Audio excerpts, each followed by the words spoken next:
Hi, my name is Burik, and I'm taking care of the Czech Cultural Garden here in Rockefeller Park, the Cleveland Cultural Gardens. And I've been doing it for past 20 or so years. Like any garden, there is some maintenance, there are weeds to pull, flowers to water, and in our case, plenty of shrubs to trim. Here in the Czech Cultural Garden, which is located on East Boulevard, just south of St. Clair Avenue, we have been fortunate enough that our predecessors were able to finance and install numerous statues of people that are important to the Czech heritage and Czech culture. For example, František Palacký is known for his historical accounts of Czech, also known as Bohemian people, from early ages, from the movement into the what's now Czech Republic to recent times, where he chronicled the history and therefore gave the heritage, documented and had a written heritage of the Czech people. He's known as one of the founders of the Czech nation.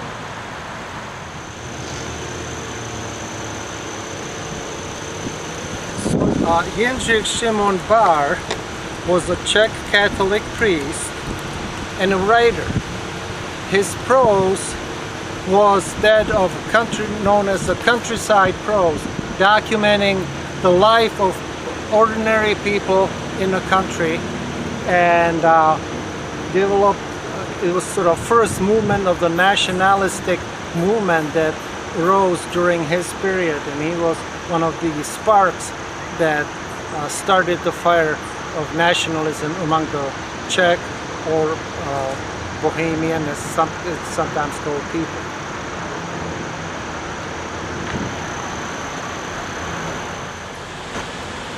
So the scene that you're looking at now is at the apex of the circle that forms the Czech Cultural Garden on East Boulevard. And we see a number of statues. The one foremost in the middle, the full-size statue, is that of Tamáš Garrigue Masaryk, who was the founder and the first president of Czechoslovakia. Ironically, the Garrigue name he adopted from his wife, who was American, whom he met and who inspired and instilled the ideas of freedom and liberty in his philosophy, and he adopted her name as his middle name. On top of the statue wall, you have a couple busts. He is a well-known composer, classical composer, and again, he is one of those people that inspired the nationalistic movement with his music. One of his most famous pieces is Barter Bride, Prodaná nevěsta, which made him famous as a composer, and also his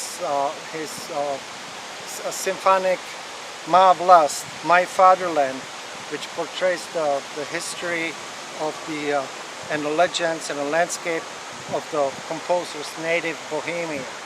And the lady, one of the few lady monuments in the Cleveland Cultural Gardens, is that of Božena Němcová, a poetess, a writer, who again inspired the Czech people, the Bohemian people, in a self-identity, inspired the Czech use of Czech language, and her famous work was Babička, or grandmother, which was actually patterned after her youth, because she was pretty much brought up by her grandmother, as her parents were absent during her youth.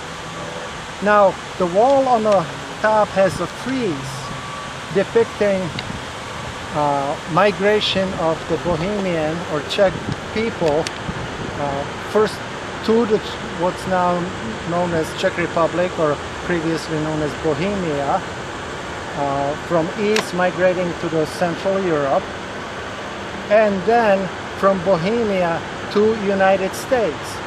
If you look at maybe later on in the centerpiece, there is a seated statue similar to that of Liberty, surrounded by two Native Americans, and you see people of all kinds of trades and professions coming in, be it a doctor, be it a glassmaker, be it a carpenter or a musician, are coming to the center of the wall, or the center of this frieze, depicting the arrival of Czech people who, when they arrived over several generations, were some of the most educated people, immigrants coming to America. Just an interesting point, when Tomáš Garrigue Masaryk founded the Czechoslovakia in 1918, there were three primary nations included in that assembly: Czechs, Slovaks, and Russian. A few years ago, we celebrated 100-year anniversary of that event, and we had an event here in the Czech Cultural Garden where each one of those nationalities, the Czech right in the middle, the Slovak, and the Russian community, each planted a rose. And now you can see about 3 years later, the roses are doing well and blooming and representing the unity that Dr. Masaryk envisioned when he founded the country.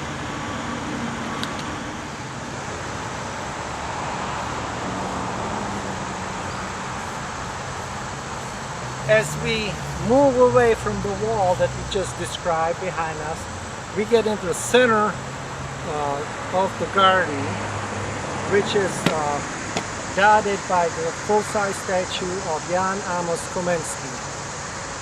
He is known as the father of modern education.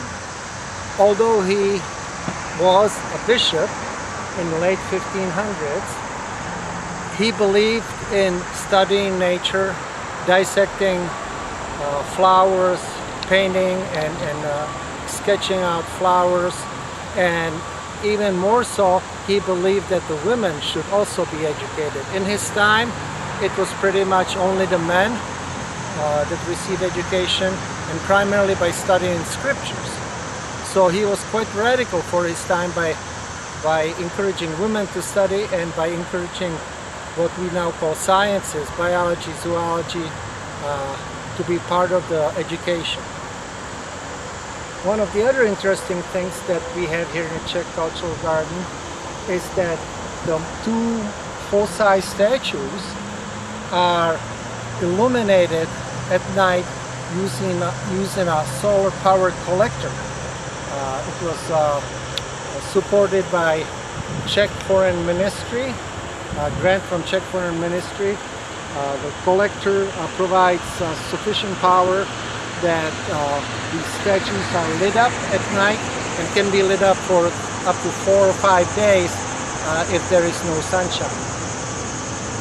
I believe we are the only garden in the cultural gardens that has this kind of a solar illumination.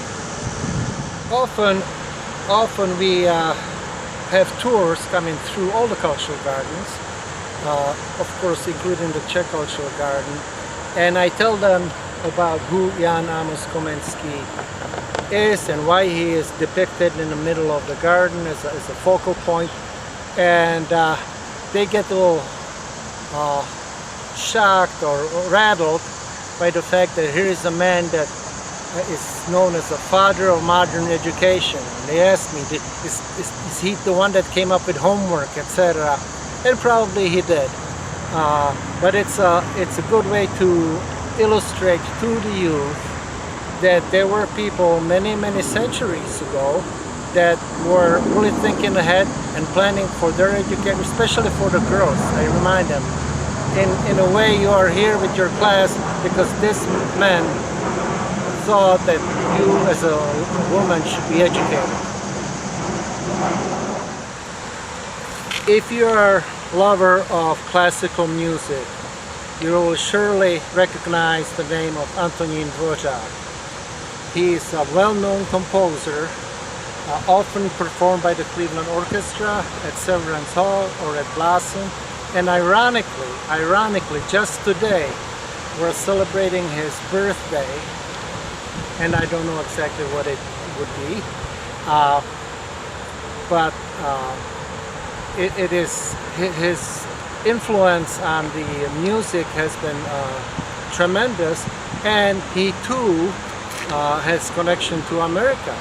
At one point, he was named to be director of Music Conservancy in New York, and spent some time in Spillville, Iowa, which was a Czech settlement where he was inspired by the American countryside, by the Native American music.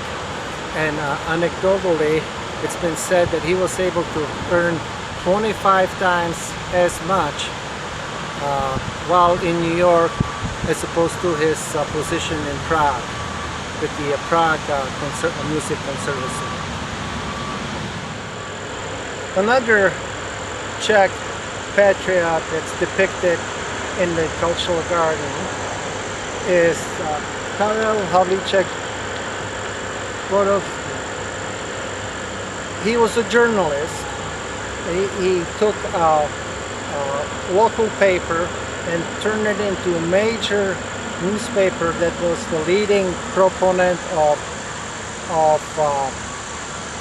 independence and nationalism during the nationalistic movement in what then was the Austro-Hungarian Empire, which was Czech lands, or Bohemian lands, were part of that Austro-Hungarian Empire for several centuries. So he was protagonist of Czech independence. He was pan-Slavist, believing in the Slavic people and independence of Slavic people in general. And his mark was by producing this newspaper that communicated with the population and brought the ideas to the general population. As we stand here in the Czech Cultural Garden, most of the statues, all of the statues that you see were executed by Frank Jero, who was a locally Cleveland-born sculptor of Czech descent. And he performed his artwork not only in the Czech garden, but in many of the other cultural gardens. And even at the Art Museum, there are several pieces in the sculpture garden that he's the sculptor for. One of the interesting items in the Czech garden is recently we brought a keystone from a hall that was a major center for the Czech community here in Cleveland. When Krubelov Hall was demolished on Broadway Avenue, the keystone was preserved, and after some deliberation and quite a few years of indecision, the stone was brought here to the Czech Cultural Garden to represent the community. Krubelov Hall was significant because not only was it a center for the Czech community, specifically the area as it was known, the Slavic village, but it was also a point where many of the local young men volunteered to become legionnaires in World War I and go and fight for the independence of what became Czechoslovakia. Many of the men went and fought with the French Legion, and some were incorporated into the first Czechoslovak army.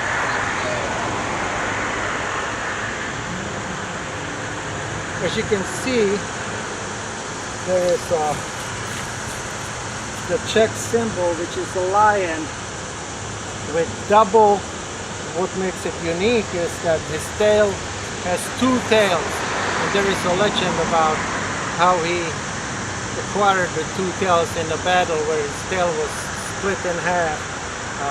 But that is the symbol of Czech Republic. Lion with a crown and double tail. When this garden was dedicated in 1935. It was one of the first gardens, the first batch of gardens that was installed in the Cleveland Cultural Gardens.